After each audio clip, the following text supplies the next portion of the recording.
This piece called Paper Towel, and it's set in the sort of late 19th century. It's by an upper-class family. Mr. Eversley liked to cut faces in his spare time. He liked odd ones best, ones with pudgy cheeks, beak noses, or Dickensian beards that grew square-shaped.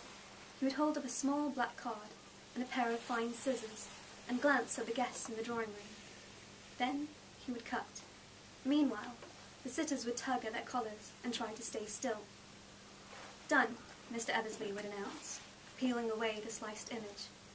His guests would gawp at the exact shadow of themselves, betwixt his fingers. They would murmur praises and touch the perfect outline of their own nose, the curve of their hairline, or their jutting chin on black card. Their eyes lit up in childish delight at recognizing their own face. Mr. Eversley's daughter, Effie, understood this emotion well, and loved to fold her arms over the top of her father's armchair and watch him work. She was her papa's biggest fan. She had been since she was 8 years old, and had one day wondered out loud where children came from. Her mother spluttered and stopped, as though she'd swallowed a fishbone. Mr. Eversley paused. He wended away to his study, a cloudy look in his eyes. He reappeared in the drawing room before bedtime, cradling a paper tulip the size of his hands, and ordered the scullery maid to fetch a bowl of water. He asked Effie to settle down beside him. "Once," said Mr. Eversley, "there was a man who greatly desired a child, but did not know where to find one." Mrs. Eversley snorted here, but her husband paid her no mind.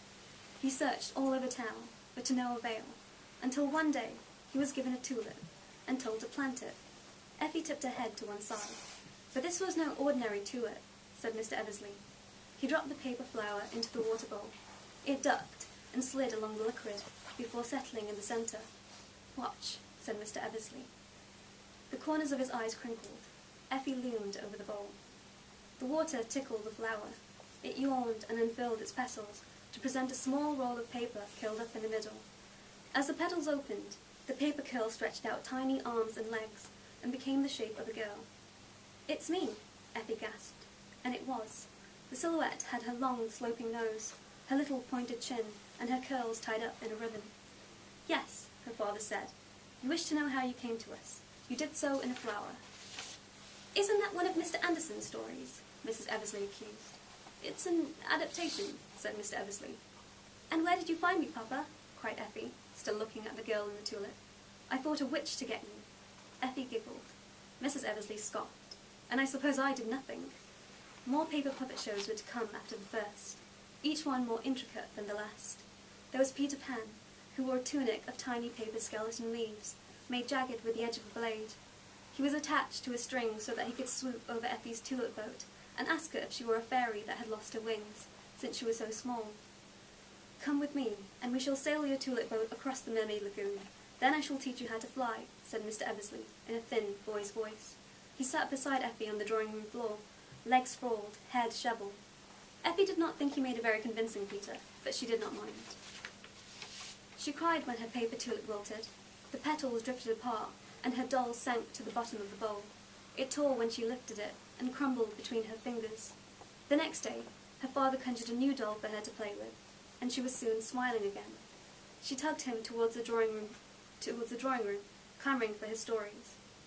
"I don't know why we even have a nursery," said Mrs. Eversley.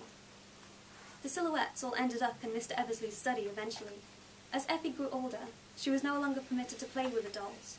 Marie's love for the Nutcracker Prince was only charming on stage, her mother said. However, Mr. Eversley allowed his daughter to look at the dolls in his study. They dangled from strings attached to the ceiling in a shower of fairy tale scenery. Effie liked to sneak in at dusk and watch them glow blue in the moonlight. They swayed when she touched them and cast a painting of living shadows on the floor.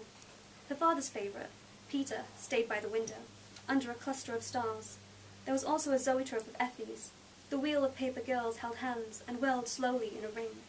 They began as a Thumbelina-sized Effie and gradually got taller, then stopped at 16 and spun abruptly back into a child.